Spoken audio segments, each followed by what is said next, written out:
আমি আল্লাহ তোরে টাকার মালিক বানাইলাম, বাড়ি গাড়ির মালিক বানাইলাম, সন্তানের মালিক বানাইলাম। আমি আল্লাহ তোরে সম্মানের চেয়ারে বসাইলাম। রে বান্দা, একবারও কি আমি আল্লাহ তোর থেকে সম্মান পাইতে পারি না, প্রশংসা পাইতে পারি না? যদি পাইতে পারি, তুই কার পেছনে ঘুইরা আমাকে ভুলছো? কার পেছনে ঘুরা ঘুরা দাড়ি কাটছো, নামাজ ছাড়ছো? সে তোর আপন না, আপন না, আপন না, দুশ্মন। স্বার্থে আঘাত লাগলে তোরে জবাই করে ফেলবে, তোর নাম কাটবে না, কল্লা কেটে ফেলবে। অথচ আমি তোর মাওলা, তোর আপন। রাতের বেলা তুই ঘুমের মধ্যে মইরা গেছো। আমি আল্লাহ তোরে সজাগ না করলে কেউ সজাগ করতো না। আমি আল্লাহরে ভুলিয়া কোথায় যাও? আজকে হজের প্যান্ডেলে আসছো। আরে আমি আল্লাহ দেখছি তুই রাতের বেলা কি পরিমাণ গুনাহ করছো। তোর মা বাবায় দেখে নাই, আমি আল্লাহ দেখেছি। তোর মা বাবায় যদি জানতো তুই রুমের মধ্যে গুনাহ করতেছো, তোর মা বাবাই জুতা দিয়া তোরে বেদ দিয়া বাইর কইরা বলতো, যা না ফরমান বের হ। ওরে তোর বন্ধু বান্ধব যদি জানতো তুই জেনা করো, তোরে ঘর থেকে বের করে দিত, তোর নাম্বার ডিলিট করে দিত। ওরে আমি আল্লাহ তাকাইয়া দেখছি তুই কত গুনাহ করেছো। হাতের দ্বারা গুনাহ করেছো, চোখের দ্বারা গুনাহ করেছো, জবানের দ্বারা গুনাহ করেছো, কত চোখের দ্বারা, কানের দ্বারা। আমি আল্লাহ রাগ করিয়া পানি বন্ধ করি নাই, বাতাস বন্ধ করি নাই, বরং আমি আল্লাহ ডাকছি, আয় আয় গোলাম, আমারে ছাড়িয়া কই যাও? আমার রহমতের দরজায় ফিরিয়া আয়। আমার দরজা ছাড়িয়া যেদিকেই যাবি ওদিকেই জাহান্নামের আগুন। এক সেকেন্ডের জন্য তুই জাহান্নামের আগুন সহ্য করতে পারবি না। আর নামাজ বাদ দিয়ে আমার আল্লাহরে কাঁদাইও না রে যুবক। আমার আল্লাহ সহ্য করতে পারে না, এত আদর করে বান্দা বানাইলাম। আমি আল্লাহর কোনো ছেলে নাই, মেয়ে নাই, কত আদর করে বানাইছি মানুষ। এত বিশাল আসমান আমার জন্য বানাই না বান্দা, তোর খেদমতের জন্য বানাইলাম। এত বিশাল জমিন আমি আমার জন্য বানাই না, তোর গোলামির জন্য বানাইলাম। এত বিশাল সমুদ্র তোর খেদমতের জন্য পানি দিলাম ফিরি, তোর খেদমতের জন্য আমি সব সূর্যের আলো তোর খেদমতে দিয়া দিলাম, চাঁদের আলো তোর খেদমতে লাগায় দিলাম, দুনিয়ার সব প্রাণী তোর খেদমতে লাগায় দিলাম। ওরে সকাল বেলা গরুটারে দুধ দহন কইরা নিছো, বাচ্চাটা সারা রাত দুধ পায় নাই, মা মা কইয়া চিল্লাইছি। তুই সকালবেলা রশিয়ার বালতি নিয়া বাচ্চাটারে দূরে রাইখা মায়ের দুধগুলো টেনে টেনে বালতি ভরে ঘরে নিয়ে গেলি। বাচ্চাটারে যখন ছাইরা দিছো, মায়ের ওলানে একটা মুখ লাগায় দেখে এক চুমুকও দুধ নাই। বাচ্চার কলিজায় ব্যথা। সারাটা দিন চাষাবাদ করলি, দুধ দিলি না, গরুটারেও খানা দিলি না, তুই 3 বেলা পেট ভইরা খাইলি, গরুটারে 1 বেলার খানাও দিলি না। সন্ধ্যাবেলা আবার গোয়াল ঘরে বাইন্দা রাখছো। বাচ্চাটায় রাতে কাঁদে, ও মা পেটে ক্ষুধা সইতে পারি না, একটু দুধ দাও। গাভীটায় যেন বলতে থাকে, বাচ্চা অপেক্ষা কর, বনিয়া তোমরা খাওয়ার পরে যা থাকবে তা তুই খাবি। ওই গরুটাই নিজের বাচ্চারে না খাওয়াইয়া তোর পেছনে সব দিয়া দিল, কোনদিন একটা লাথিও মারে নাই, তোর সাথে বেয়াদবি করে নাই। ও বান্দা, নদীর কত ধরনের মাছ ধরে ধরে খাও।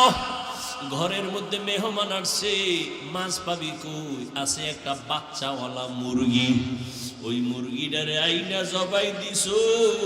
বাচ্চাগুলো মা মা বইলা চিল্লায়, মায়েরে তুই জবাই দিয়া ফেলছো। আল্লাহ কয়, তোরে আমি কিছু বলি নাই, খা বান্দা মনের মতো খা। আমার দাও পানি খা, তোর জন্য দিছি। আমার দাও যত নিয়ামত, খাইতে থাক, বাধা নাই। বান্দা যত খাও, যদি একবার খাওয়ার ফাঁকে আমি আল্লাহর শুকর আদায় করে বলতি আলহামদুলিল্লাহ, আমি আল্লাহর কুদরতি অন্তর ঠান্ডা হয়ে যাইত। ওরে তোর মাদ্রাসায়, তোর প্রতিষ্ঠানে তোরে যদি কেউ টাকা দেয়, কত মারহাবা দাও। আমাগো প্রধান অতিথি মাদ্রাসায় 50,000 টাকা দিছে, সবাই সবাইরে মারহাবা বলাও। ওরে তোর বাড়ি করার জন্য টাকা দিছে, কত প্রশংসা। আল্লাহ কয় আমি কি দোষ করছি?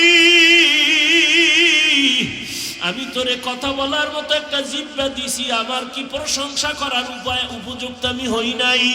ও বান্দা, তোরে এত সুন্দর একটা চেহারা দিলাম, আমি আল্লাহ কি তোর মুখে প্রশংসার উপযুক্ত হই নাই?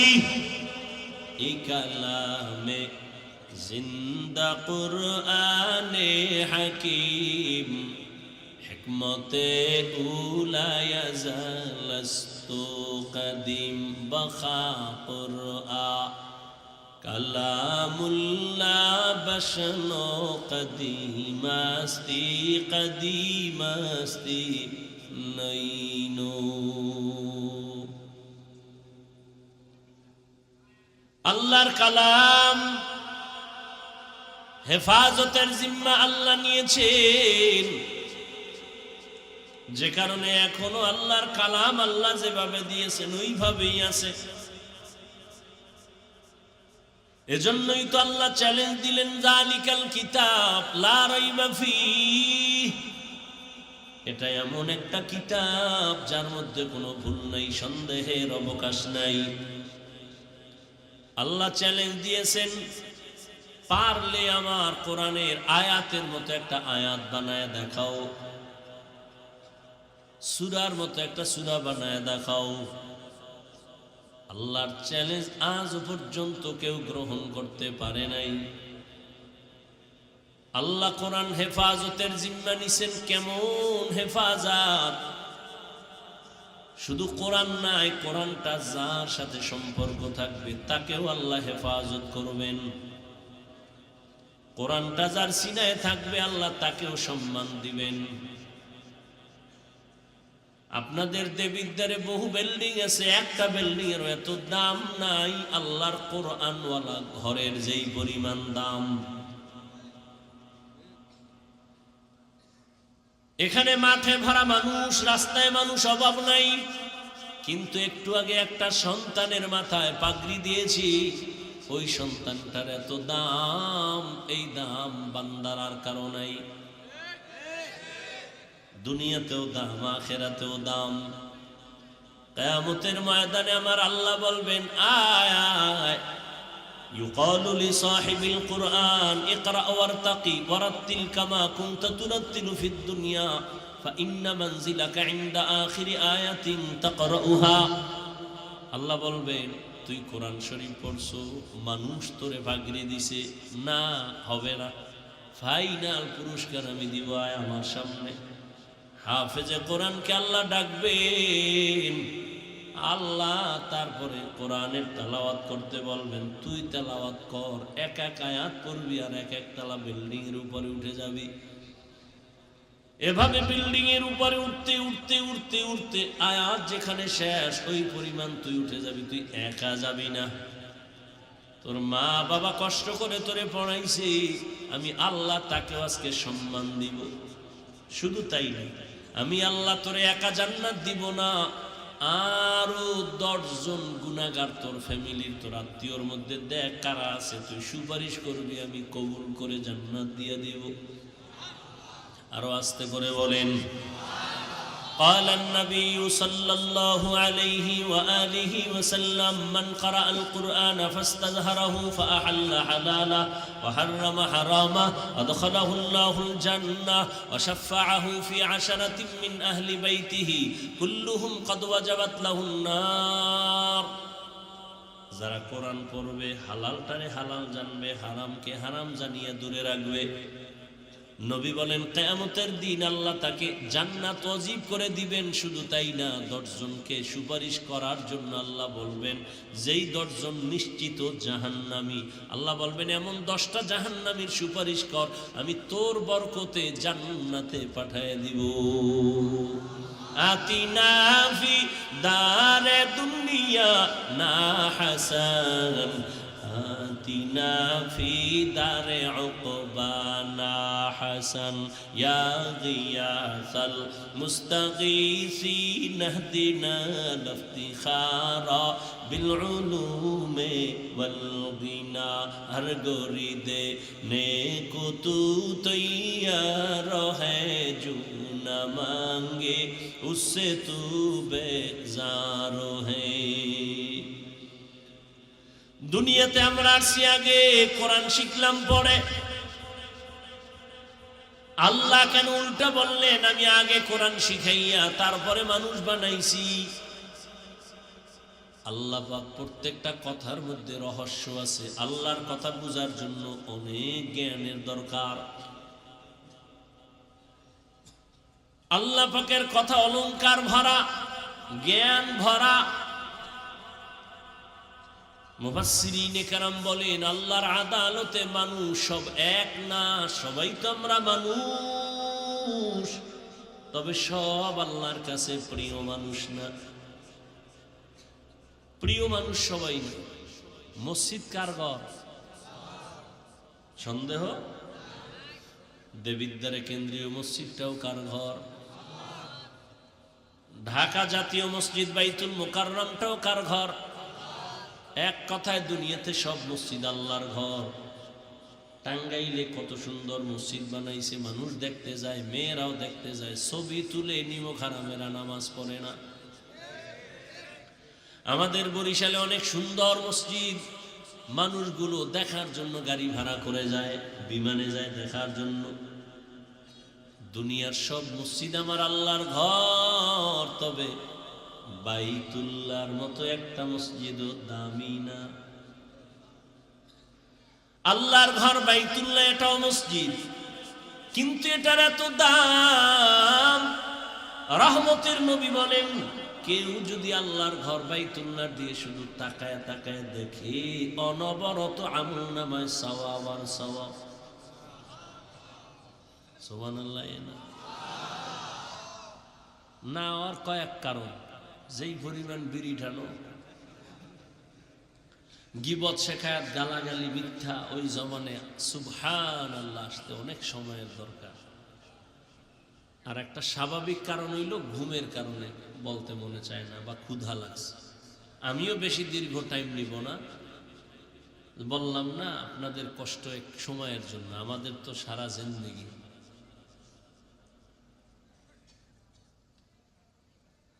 বাইতুল্লাহ এমন দামি ঘর।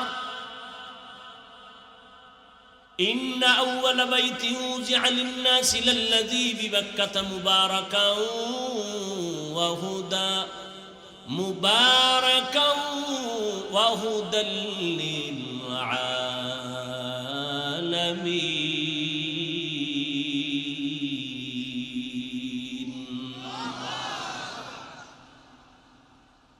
বাইতুল্লাহ এমন একটা দামি ঘর, যার বাউন্ডারির মধ্যে একবার যদি কেউ আল্লাহ বলে ডাক দেয়, 1,00,000 বার আল্লাহ বলার সওয়াব পেয়ে যাবে।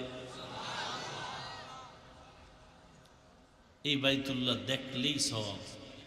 হাদিসে আছে বাইতুল্লাহরে প্রথম নজরে দিয়া, জীবনের প্রথম নজর সফর করে গেছেন বাইতুল্লাহ দেখতে, প্রথম নজর দিয়া যে দোয়া করবে সাথে সাথে কবুল।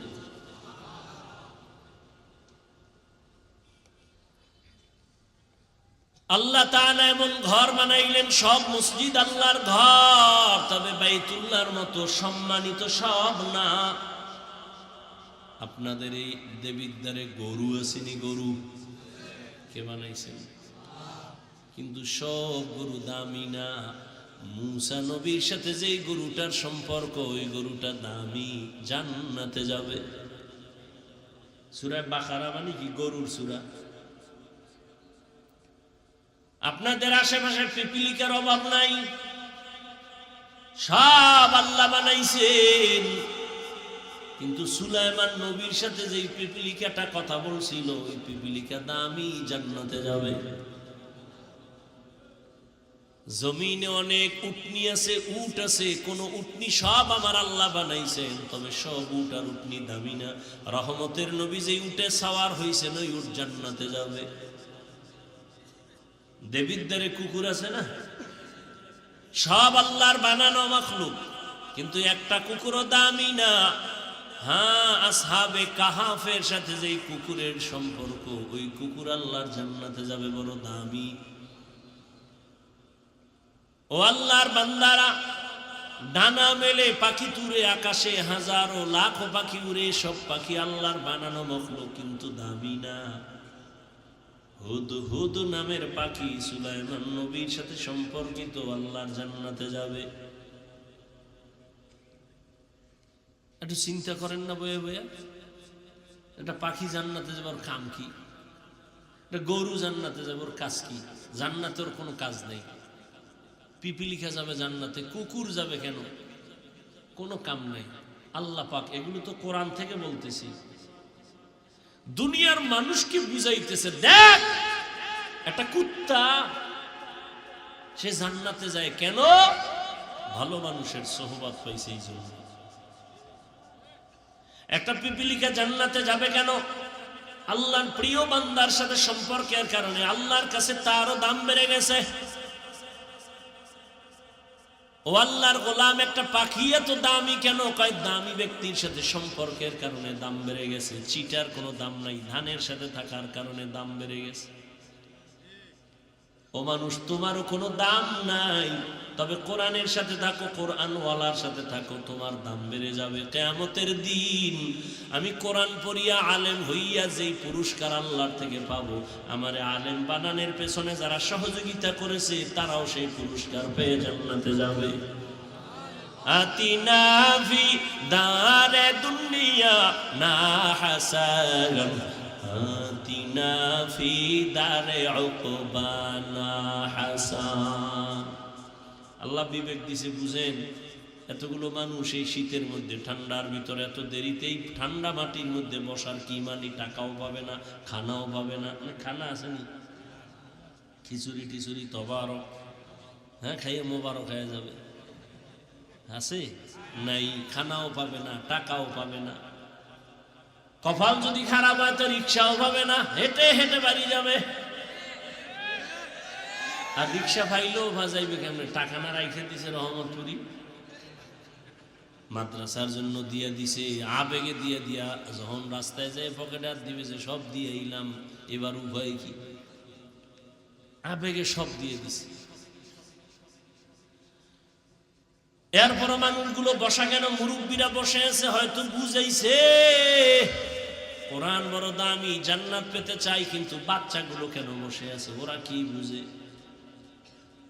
এটাই তো কোরআনের মুজিজা, এটাই তো কারিশমা, এটাই তো মাওলার কুদরত। যত বয়ান করতেছি সব গায়বী কথা। কই জান্নাত, কই জাহান্নাম, কই সুলাইমান নবী, কই আমরু নবী, কই মুসা নবী, কই মুসা নবীর গরু, কই সুলাইমান নবীর হুদহুদ পাখি, কই পিপিলিকা, সব গায়বী আওয়াজ। দইরা দেখানো যাইতেছে না, এরপর মানুষ চাতক পাখির মতো বৈশা শুনতেছে। এমন ভাবে শুনতেছে মনে হয় জীবনের থেকে এই কথাটাই দামি। এই মুহূর্তে টেলিফোন আসলেও তার টেলিফোন ধরবে না, বারবার কেটে দিবে। আর বড় করলে এবার দিবে ধমক, বেয়াদব, 3বার 4বার কেটে দিছে, আবার ফোন করো, বুঝো না আমি ব্যস্ত আছি। আর যদি কোনো ম্যাডাম দিয়া দেয়, তো আজকে রাস্তায় শীতের মধ্যে খবর আছে এই ম্যাডামের, তোমার ম্যাডাম আসেনি, তুমি যেইভাবে এত সিট ঠিক করলে।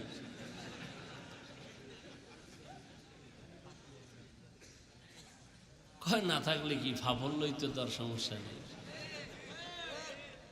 মরানার মারো কেন? কয় লড়ে কেন?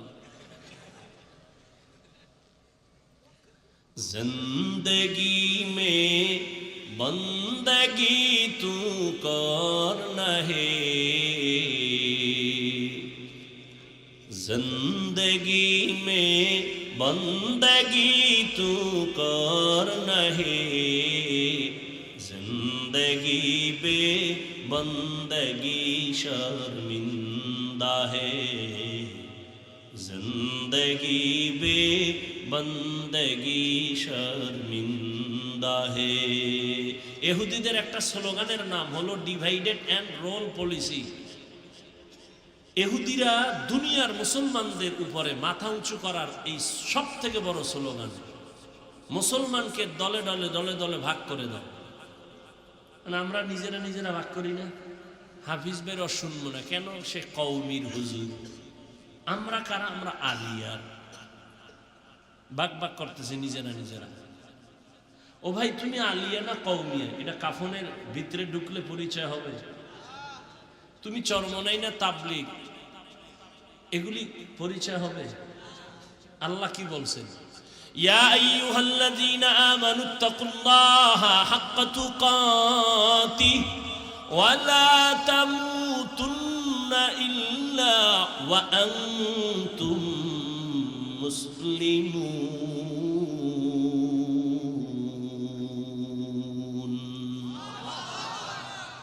আল্লাহ বলেন আমাকে ভয় কর, মুসলমান না হইয়া মরবি না, পীর না হইয়া মরবি না বলে নাই, মাওলানা মুফতি মুহাদ্দিস না হয়ে মরবা না বলেন নাই। আল্লাহ বলেন মুসলমান না হইয়া মরবি না। কারণ আল্লাহর কাছে পীরের পরিচয় চলবে না, মুফতি মুহাদ্দিসের পরিচয় থাকবে না। পরিচয় একটা, কি? মুসলমানি বাওয়াদ গরদান নেহাদান এনানে খুদ বদসতে খা জাদাদান গর্ব সুরত আদমি ইনসাবুদে আহমদবু জাহলো হামেক সাবুদি। পজে আইছেন, কিছুই তো দেখাইতে পারতেছি না, তো মানুষ চিন্তা করে তো যাওয়ার সময় একটা বেলুন কিনে যায়। ম্যাডাম যদি জিজ্ঞা অজে কি পাইছো, কই যে মোনাজাতে বেলুন কবুল হয়ে গেছে, বেলুন কান্দে করে ঝুলাই নিয়ে আইছে। আর একজন একটা প্লাস্টিকের মাছ কিনছে, এটারে কান্দে করে ঝুলাই গেছে। অজের ফলাফল নগদ বেলুন আর মাছ। কপাল এত পোড়া পড়ছে এই জাতি, আফসুস, হাজারো আফসুস। এই জন্য ওয়াজ ফ্যাশন হয়ে গেছে। বরকত নেই তো, কোনো বরকত নেই, বরকতের বয়ানও নাই। আর বরকত তো কেমনে থাকবে? আল্লাহর ভয় তাকওয়া নাই, জাহান্নামের ভয় নাই। এই কারণে ওয়াজের প্যান্ডেল বেরো জান্নাতি বাগান, আবার এই উপলক্ষে পাশে আসে জাহান্নামের বাজার, মার্কেট, দোকান, খেলনার দোকান। আবার ওই দোকানে ঘুরে ওখানে জান্নাতের হুরপুরিরাও ঘুরে, যুবতী মেয়েরাও ঘুরে, বেপর্দা নারীও ঘুরে। কবিরা গুনাহ, কবিরা গুনাহ, কবিরা গুনাহ, জাহান্নামের বাজার ওয়াজ উপলক্ষে। ওখানের কবিরা গুনার দায়ভার কে নিবে? এখানে না, সারা বাংলাদেশের হালাত বড় খারাপ। জাতির কপালে তো খারাপ, প্রয়োজনে বক্তা বাদ দিবে, তার উপরও আকাম বাদ দিবে না। আকাম বাদ দিবে না, হুজুর বাদ দাও। এতগুলো হুজুর গেল, কারো গায়ে লাগলো না, ওনার লাগিয়ে গেছে, ওনার বাদ দাও। यहाँ हम सब मुसाफिर दिल ना लगा। এই যে মোবাইল ফাটি, 24 ঘন্টা মোবাইল লেগে মরে, এখানে মরতেছে।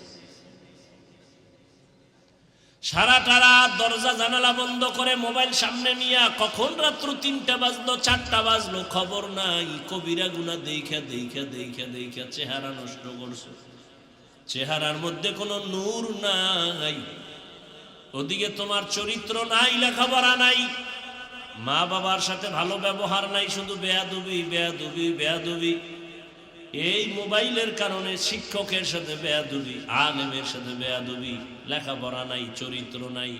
ওদিকে শরীরের পাওয়ার নাই, চোখের পাওয়ার নাই, কানের পাওয়ার নাই, হাতের পাওয়ার নাই,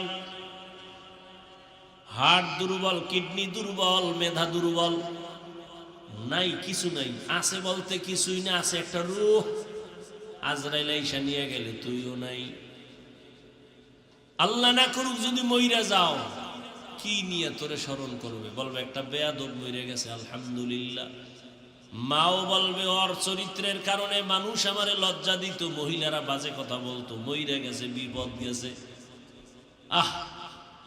এই জীবনে কামাই করলি সবার বরদোয়া, এটা একটা জীবন হইল।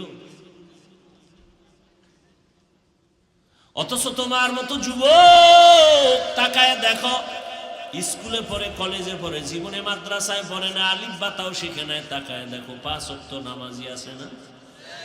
তোমার কপালে কার অভিশাপ লাগছে যে তুমি নামাজ পড়তে পারো না? ও আমার কলিজার যুবক বাবারা,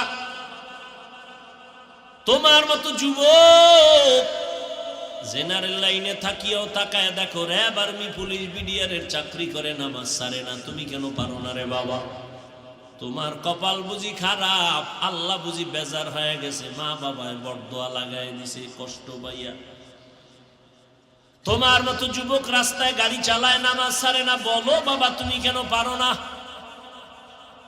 আমার মতো তো হুজুর হইতে আমি বলি না, আর কেউ বললো, আমি তো বলি না, আমি একবারও বলি না হুজুর হও, কওমি মাদ্রাসায় যাও, তাবলিগে যাও, নাইলে জাহান্নামে যাইবা। ও যুবক বাবারা, তোমার মতো যুবক পানির মধ্যে মাছ ধরে, নামাজ ছাড়ে না, ময়দানে কৃষি কাজ করে, গামছা বিছাইয়া নামাজ পড়ে, তারপরও নামাজ বাদ দেয় না, বলো তুমি কেন পারো না?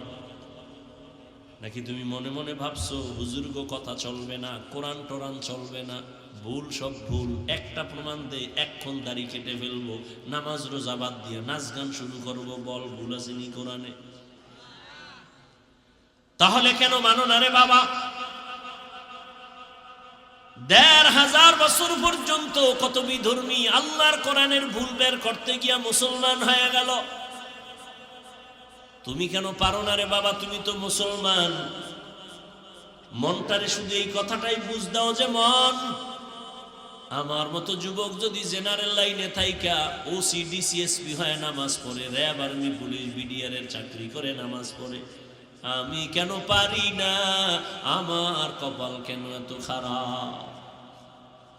ও আমার পর্দার আড়ালের মা বোনেরা,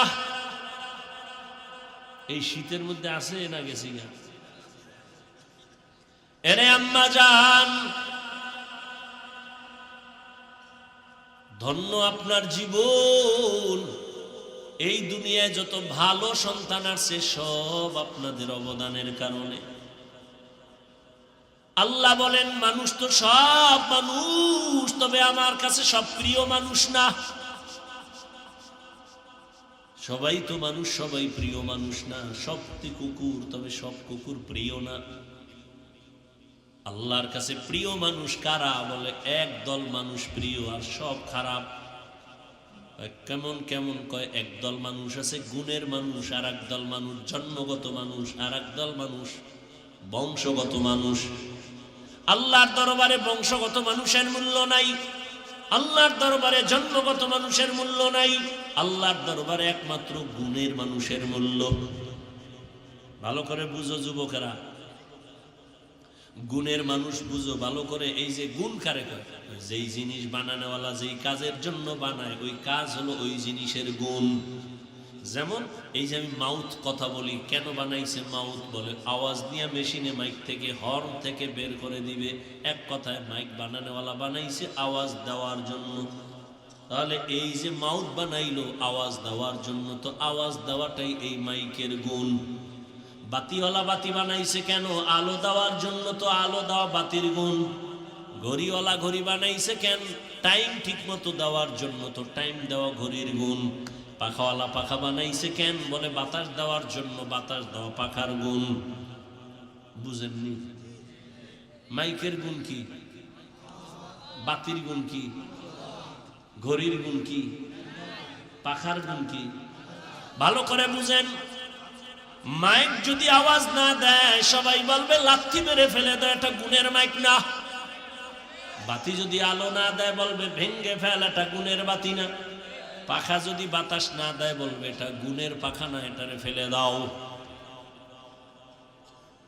যেই জিনিসটা যেই কাজের জন্য বানানোওয়ালা বানায়, ওই কাজ হলো ওই জিনিসের গুণ। এবার বুঝো মানুষ কেন বানাইছে। আল্লাহ মানুষ কেন বানাইলেন? তার জবাবে আল্লাহ বলেন, মা খালাকতুল জিন্না ওয়াল ইনসা ইল্লা লিয়াবুদুন। আল্লাহ বলেন আমি মানুষ বানাবার একমাত্র কারণ হলো ইবাদত। মানুষ বানাইছেন কেন? ইবাদতের জন্য। তো এবার বলেন তো মানুষের গুণ কি? কথা শুনবেন না মোনাজাত দিয়ে দিন?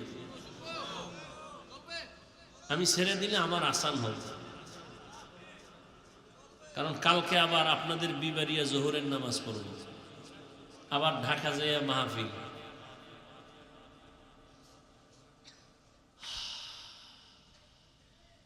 মানুষের গুণ কি? এবার মানুষ বানাইছেন কেন? কোন কাজের জন্য? তাহলে মানুষের গুণ কি? মাইকওয়ালা মাইক বানাইছে আওয়াজ দেওয়ার জন্য, আওয়াজ দেওয়া মাইকের গুণ। বাতির গুণ আলো দেওয়া। যদি মাইক আওয়াজ না দেয় ভেঙে ফেলবে। মানুষ আল্লাহ বানাইছেন ইবাদতের জন্য, ইবাদত করা মানুষের গুণ। এখন ইবাদত কেমনে করবেন? নামাজ পড়া ইবাদতের অংশ, রোজা রাখা ইবাদতের অংশ, জিকির করা ইবাদতের অংশ, রাজনীতি করা ইবাদতের অংশ, অর্থনীতি ইবাদতের অংশ, সমাজ নীতি অনুযায়ী সমাজ পরিচালনা করা ইবাদতের অংশ, রাষ্ট্র পরিচালনা করা ইবাদতের অংশ। নাকি ইসলামে রাজনীতি নাই? হ্যাঁ, এখনো জেহেন সাফ হয় নাই। ধান্দাবাজার চান্দাবাজেরা বুঝায় হুজুর ওয়াজ করবেন তবে রাজনীতির বয়ান করবেন না, তার মানে রাজনীতি ধর্ম আলাদা। আমি বলি না না, রাজনীতি আর ধর্ম দুটোটাই এক, আলাদা করা যাবে না। ইসলামটারে তুমি এমন দুর্বল ভাবিও না যে ইসলামে সব আছে রাজনীতি নাই। এই কথা ওই ধান্দাবাজার চান্দাবাজেরা বলে কেন? কয় যে ইসলাম নিয়ে যদি ময়দানে কাজ করা হয় তাহলে চান্দাবাজিদের চান্দাবাজি চলবে না, ধান্দাবাজের ধান্দাবাজি চলবে না। সাবধান! ইবাদত হিসেবে রাজনীতি, সব জায়গায় ইবাদত। আর ইবাদতটা কেমনে করবেন? নামাজ পড়া ইবাদতের অংশ, যাকাত দেওয়া ইবাদতের অংশ, রোজা রাখা ইবাদতের অংশ। এটা কেমনে নামাজ পড়বেন, রোজা রাখবেন? এটা নিয়ম লাগবে না মন গড়া? কি একজনে মাগরিবের নামাজে 3 রাকাতে দাঁড়ায় চিন্তা করে বেজোর হইরা লাভ কি? 2 সেজদা বাড়াইয়া জোর বানাইয়া দেয় 4 রাকাত হবে? নিয়ম লাগবে না? নিয়ম জানার জন্যই লাগবে কোরআন। কোরআন তো পারি না। কোরআন না পারলে কোরআন বুঝার জন্য লাগবে হাদিস। তাও পারি না। এবার শেষ ঠিকানা, কোরআন হাদিস বুঝার জন্যই লাগবে উলামায়ে কেরাম। ভালো করে বুঝেন, এখনো বুঝেন নাই। মানুষ বানাইছেন ইবাদতের জন্য। ইবাদত হলো মানুষের গুণ। ইবাদত আপনি কেমনে করবেন? বলে কোরআন থেকে ইবাদত শিখো। বলে কোরআন বুঝি না, হাদিস বুঝি না। কয় বুঝনেওয়ালা আলেমের কাছে যাও, উলামায়ে কেরাম থেকে কোরআন আগে বুঝো, তারপরে ইবাদত করো। তাহলেই তুমি গুণের মানুষ। আর গুণের মানুষেরা বিনা হিসাবে জান্নাতে যাবে। এখনো বুঝেন নাই? মানুষের গুণের নামে ইবাদত। ইবাদত শিখতে হলে লাগবে কোরআন, কোরআন বুঝতে হলে লাগবে আলেম। আলেমের মাধ্যমে কোরআন হাদিস বুঝা ইবাদত করলেই তুমি গুণের মানুষ। গুণের মানুষ হলেই তুমি বিনা হিসাবে জান্নাতি। ফলাফল কি দাঁড়াইল? আল্লাহ কি কইছেন? আমি কোরআন শিখাইছি, তারপরে মানুষ বানাইছি। অর্থাৎ যে ব্যক্তি আলেমের কাছে গিয়া কোরআন বুঝা শুইনা ইবাদত করবে সে গুণের মানুষ। তাহলে আগে কোরআন হাদিস বুঝা ইবাদত করার পরে গুণের মানুষ, এরপরে তুমি জান্নাতে যাওয়া। আল্লাহ এই দিকে ইঙ্গিত করে বলেন, আমি আগে মানুষ বানাই নাই, ইবাদত করাইয়া কোরআন বুঝাইয়া তারপরে গুণের মানুষ বানাইছি, তারপরে জান্নাত দিছি। ইবাদত বুঝার জন্য কোরআন লাগবে, কোরআন বুঝার জন্য উলামায়ে কেরাম লাগবে। এই দিকে ইঙ্গিত করে আল্লাহ বলেন, আমি কোরআন শিখাইছি, তারপরে গুণের মানুষ বানাইছি। কারণ কোরআন না বুঝলে সে ইবাদতের নিয়ম বুঝবে না। আর কোরআন বুঝার জন্য আলেমের কাছে যেতে হবে, আলেম ছাড়া ইসলাম আর কোরআন হাদিস পরিপূর্ণ বুঝবে না। ভেজাল লাগাবে, খালি ভেজাল লাগাবে, ভেজাল লাগাবে। ওলামায়ে কেরাম তো মন গড়া ব্যাখ্যা দেওয়ার কোনো সুযোগ নাই। ধারাবাহিকতা আস্তে আস্তে রসুল থেকে আসছে। আমার রসুলকে আমার আল্লাহ শিখাইছেন। ও পর্দার আড়ালের আম্মা জান, গুণের মানুষ বড় দামি, ইবাদতের মাধ্যমে গুণের মানুষ হতে হবে। ওরে আম্মা জানেরা, আপনারা বড় দামি মানুষ। যত দুনিয়াতে গুণের মানুষ আছে সব আপনাদের থেকে নবীদের মা আপনারা, সাহাবায়ে কেরামদের মায়ের মতো মা আপনারা, হাফেজে কোরআন আলেমের মায়ের মতো আপনারা দামি। খাদিজা রাদিয়াল্লাহু আনহার মতো দামি, ফাতেমা রাদিয়াল্লাহু আনহার মতো দামি, আয়েশা রাদিয়াল্লাহু আনহার মতো দামি। এরে আম্মা জান, কয়দিন আর দুনিয়াতে বাহাদুরি করবেন রে মা? আপনার মতো কত মা এই অঞ্চলে আছে, পর্দা করে, নামাজ পড়ে, স্বামীর মাল হেফাজত করে, খেয়ানত করে না, মোবাইলে চরিত্র বিক্রি করে না, এমন মা অভাব নাই। ও মা, আপনি কেন পারেন না পর্দা করে নামাজ পড়বেন, সন্তানটাকে আদর্শ সন্তান বানাবেন? ও আমার যুবক বাবারা, স্কুলে পড়ো, কলেজে পড়ো, চাকরি করো, ব্যবসা করো, ডাক্তার হও, ইঞ্জিনিয়ার হও, প্রফেসর হও, তবে আমার দাবি একটাই, সারা দেশে বলি, বেয়াদব হইও না। কারণ তুমি ডাক্তার হইয়াও যদি বেয়াদবি করো, তাসলিমার মতো জুতার বাড়ি খাইয়া পালানো লাগবে, দেশে থাকা যাবে না। ডাক্তার যদি হও, আদবওয়ালা ডাক্তার হইও, আদর্শবান ইঞ্জিনিয়ার হও, আদর্শবান প্রফেসর হও। বরদোয়া নিয়ে বেয়াদব হইও না রে বাবা। কার বরদোয়া? 3 জায়গার বরদোয়া নিলে তোমার জীবন শেষ, মরার আগেই পঙ্গু। 1 নম্বরে মা বাবার বরদোয়া তোমার জীবন নাশের কারণ, শিক্ষকের বরদোয়া তোমার জীবন ধ্বংসের কারণ, ওলামায়ে কেরামের বরদোয়া জীবন ধ্বংসের কারণ। যারা আলেমের সাথে বেয়াদবি করছে সবগুলো যে যেখানে আছে ওই জায়গায় মরতেছে, ধুকে ধুকে মরতেছে। বাংলাদেশে এত অস্থিতিশীল পরিবেশ কেন? একমাত্র আলেমদের সাথে বেয়াদবির ফলাফল। এই তোমরা যারা বেয়াদবি করো ইমামের সাথে, শিক্ষকের সাথে, গাট্টি রেডি রাখো, গাট্টি তোমারটাও রেডি রাখো। কোন সময় আবার পালানো লাগবে জুতা থুইয়া, গাট্টিটা আগেই বেঁধে রেখো। কোনো বেয়াদবের আর ছাড় দেয়া হবে না। খবরদার। ওলামায়ে কেরাম ছাত্র জনতার আন্দোলন সফলতার চাঁদ উঠছে ওই দিন, ওলামায়ে কেরাম ছাত্র নিয়ে মাঠে নামছেন যেই দিন।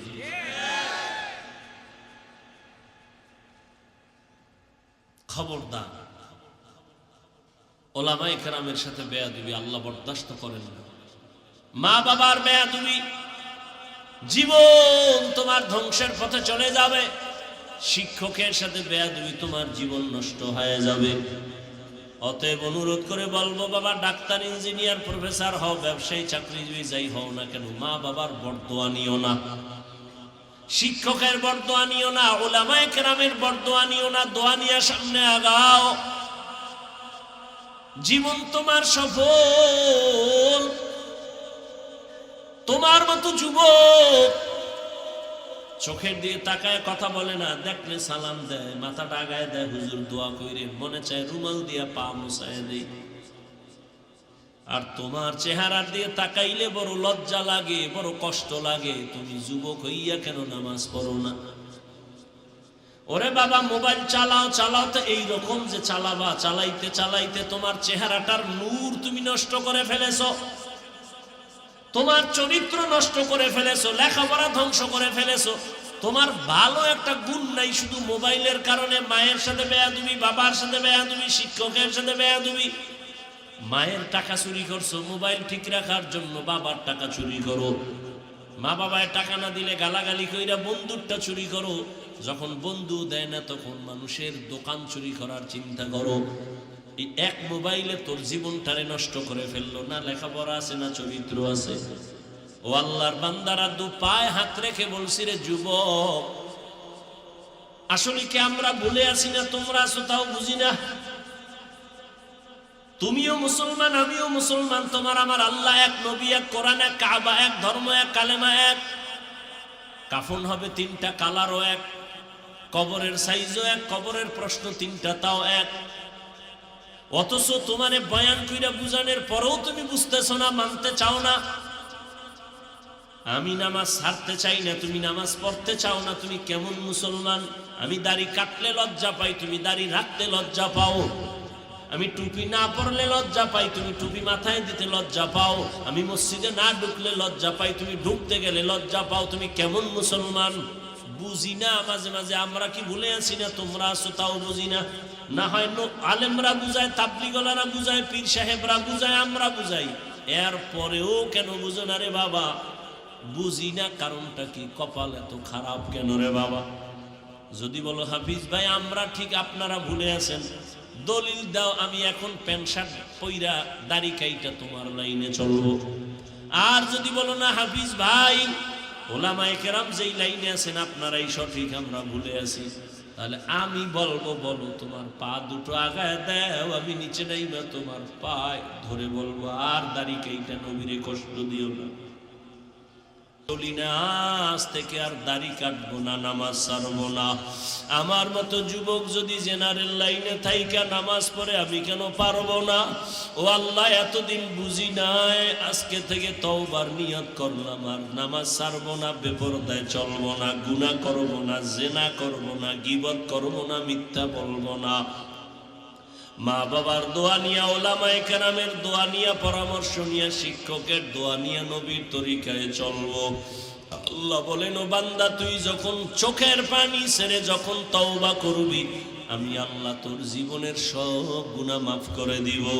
ওরে একটা সন্তান যখন অন্যায় করিয়া মায়ের সামনে কান্না করে কয় আম্মু আর অন্যায় করবো না, দয়া করে আমারে মাফ করে দাও, এমন কোন মা নাই বাচ্চারে কোলে টাইনা না নেয়, বরং ডাক দিয়ে কয় বাবা আর তোরে আমি কিছু বলবো না, রাগ করবো না।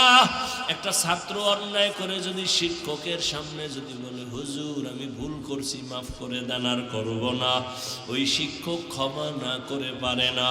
ওই মায়ের থেকে, শিক্ষকের থেকে আমার মাওলার মায়া কি কম? ওই আল্লাহরে যদি একবার জিব্বা নাড়ায় ডাক দেওয়ার বলো দয়ার আল্লাহ, আমি নাফরমানি করতে করতে করতে করতে আমার হাত গুনার কারণে না পাক, চোখ না পাক, জিব্বা না পাক, অন্তর না পাক। ও আল্লাহ আমি এই গুনাহ নিয়ে কবরে যেতে চাই না, কবরের আযাব সইতে পারবো না, সূর্যের গরম সইতে পারবো না, জাহান্নামের গরম সহ্য করতে পারবো না। দুনিয়াতে একটা মশার কামড় সইতে পারি না, বেতের বাড়ি সইতে পারি না। গুনাহ নিয়ে যদি কবরে যাও, দুই পাশের মাটির চাপ কেমন করে সহ্য করবা? হেদায়েতের মালিক আল্লাহ, যদি অন্তর তৈরি থাকে আর গুনাহ করবা না, নামাজ ছাড়বা না, দাড়ি কাটবা না, বেপরদায় চলবা না, তওবা যদি করতে পারো মনে মনে এখনো একটু আল্লাহরে ডাক দাও, দিলটা নরম করে আমার আল্লাহরে বলতে থাকো আল্লাহ আর গুনাহ করব না। কত ভাইয়ের হক নষ্ট করলাম, কত মেয়ের চরিত্র নষ্ট করলাম রে আল্লাহ।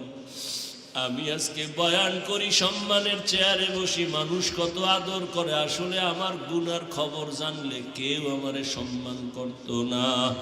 ও আল্লাহ তুমি যে কত ভালোবাসো, এত অন্যায় করার পরেও তুমি রাগ করো নাই, পানি বন্ধ করো নাই, খানা বন্ধ করো নাই, সূর্যের আলো চাঁদের আলো বন্ধ করো নাই। আজকে থেকে তওবার নিয়ত করে ফেললাম, মরিয়া যাই বাঁচিয়া থাকি আর দাড়ি কাটবো না, নামাজ ছাড়বো না, বেপরদায় চলবো না। মা বাবার দোয়া নিয়া, শিক্ষকের দোয়া নিয়া, ওলামায়ে কেরামের দোয়া নিয়া নবীর তরিকায় চলবো। এরকম খাঁটি তওবার নিয়ত যদি কারো অন্তরে থাকে, মুনাফিকি না থাকে, যাদের নিয়ত খাঁটি আছে, তওবার নিয়তে দুটো হাত আল্লাহকে দেখাইয়া দাও।